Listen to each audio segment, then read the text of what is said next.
Now we turn to presidential historian and author Alexis Coe joining us now.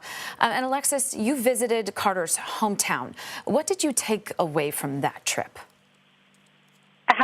Thank you for having me. It's remarkable to reflect on his life as it was when I visited his hometown over a decade ago.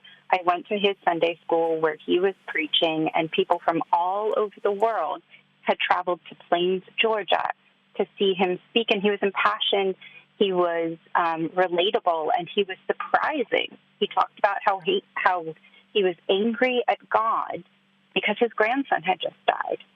He was a very relatable president. Very relatable. And what about his biggest achievements? We're going to go very large scale here while in office. Yes, absolutely. I mean, you cannot talk about Carter in office, really, in retrospect, a brief part of his life. But you can't talk about him without talking about what an amazing accomplishment the Camp David Accords were. It was signed by Jimmy Carter, Egyptian President Anwar Sadat, and Israeli Prime Minister Ben-Gurion in 1978, and it established a framework for a historic peace treaty concluded between Israel and Egypt. Egypt recognized Israel for the first time. It had been the first meaningful peace between these nations in thousands of years. And so that is a huge accomplishment.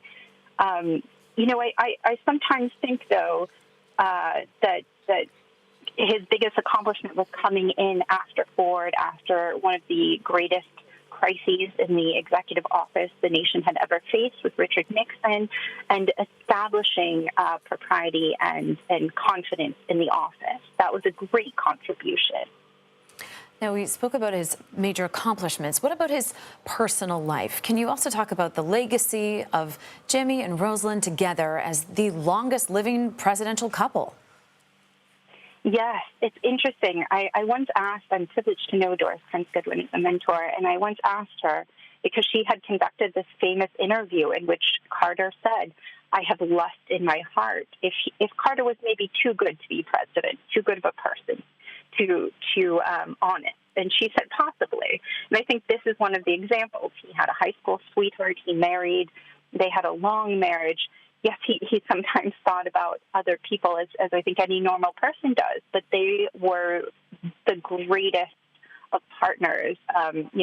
He will never rank top 10 in the C-SPAN presidential rankings, but as far as marriages, absolutely. And we really see that throughout the presidency. She was a loyal advisor. When I saw her in Plains, she was standing up to interrupt his sermon, to inject facts and fact check in real time. And she was next to him when they were doing that good work for decades with the Carter Center in Atlanta, ensuring free and fair elections all over the world, and also eradicating guinea worms, 99% of them in Africa, which has greatly increased life expectancy and enriched lives there. And it's really a tremendous achievement. Well, Alexa, as you said, both relatable but also larger than life. Thank you so much for joining us. Thank you.